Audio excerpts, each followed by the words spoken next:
This particular video though is very specific and it's going to talk about the mistakes that Nigerians, not just Nigerians, I think Africans in general too, make when they're thinking about moving from Africa to Canada. A little bit impossible when you come here to get like a director role. To rise to that level here, you must have paid your dues. Some people don't actually have the settlement fund to immigrate to Canada. So you should have the settlement fund that is required for you to come.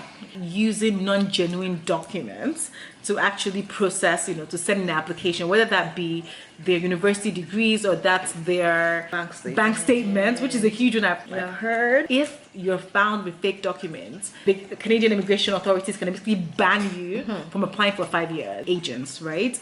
The agents that Nigerians use, a lot of agents like that are reputable actually are licensed, which means they actually have a RC number. They do some kind of an exam to actually be able to give you advice and process applications for you. Yeah.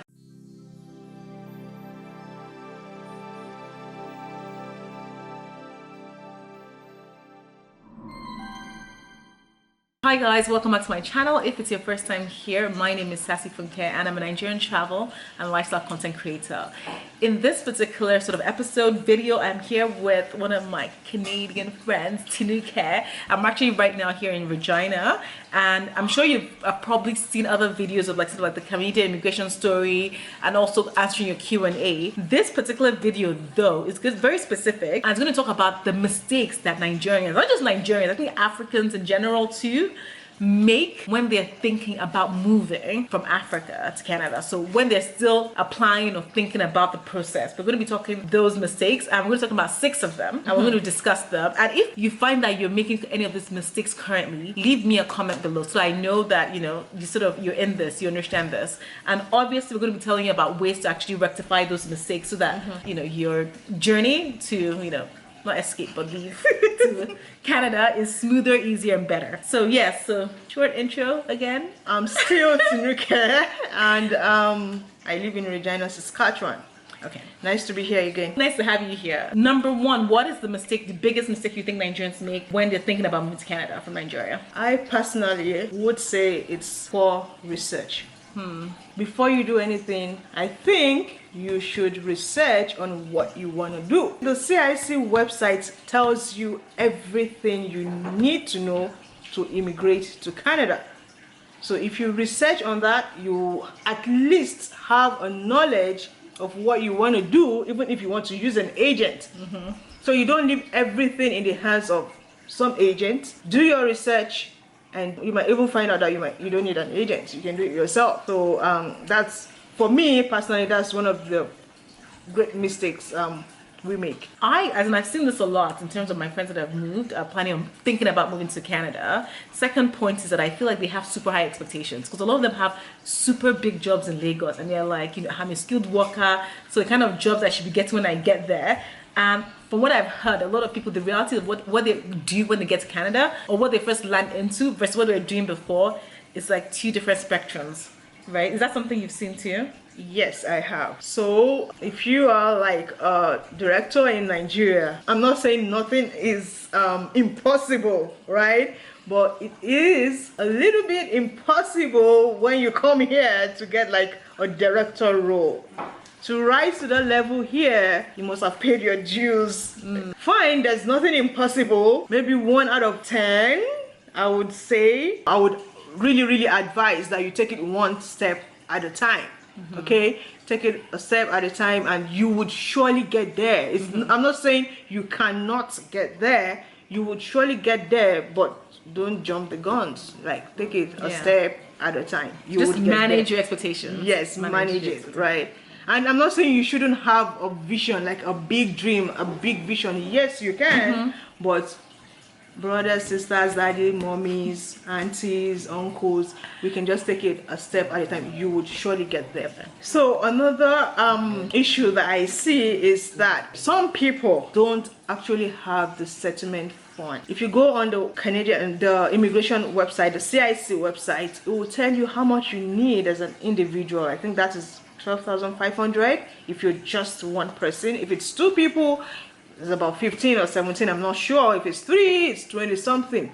Most people don't really have that settlement fund in their account, but you know, they say they do have those money, right, in their account, but they don't. So that's another issue that I see with people applying for permanent residence or trying to immigrate to Canada. So you should have the settlement fund that is required for you to come because I guess because you need it, you actually need it to when you to get land here, you don't want to be out on the streets just because right. you're on this mission to go to Canada. Actually get it ready and get your, for them to say you need this amount of money, they had done their research to say, okay, as a single person 12,500 will be enough for you to like manage yourself for like 6 months before you get your foot in. You know, a family of 2, a family of 3, a family of 4, they had already done the research, so they know that this is how much you would need, you know, to get yourself settled in. So try as much as possible to have those funds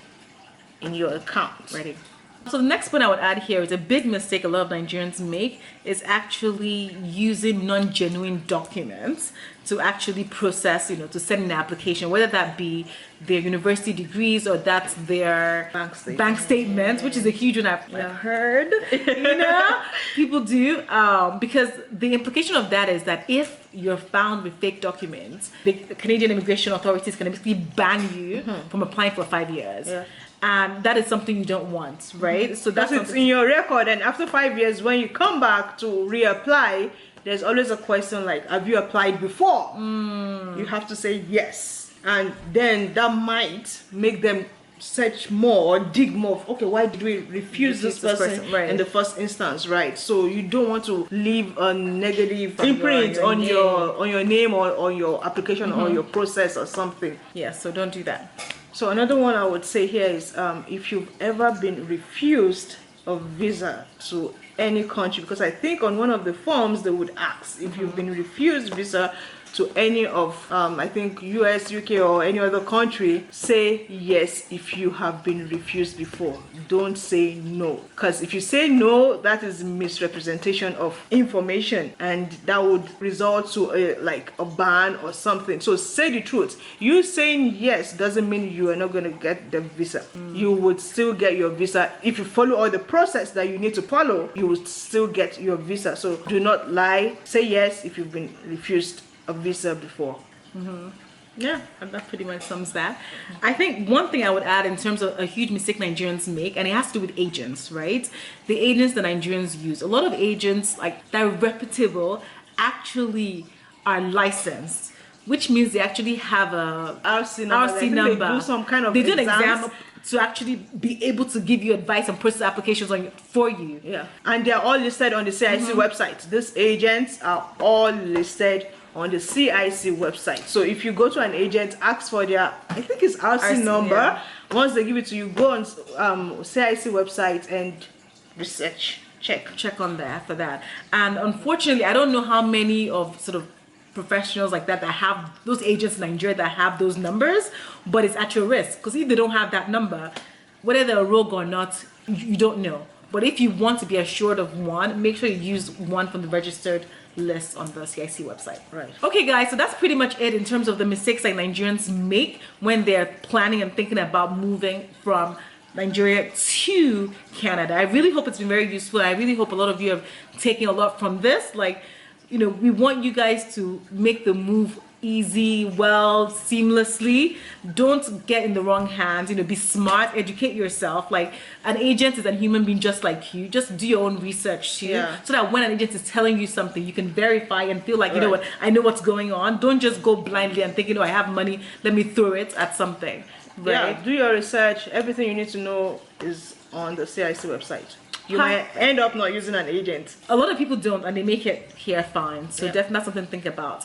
Anyways, guys, thank you so much. I really hope you enjoyed the video. Always leave a comment below. Let's engage. Let's talk about this. Let's learn. Yes. And subscribe. Like, I'm trying to get to 20,000 subscribers ASAP. So you guys should make it happen. Thumbs up. Thumbs up.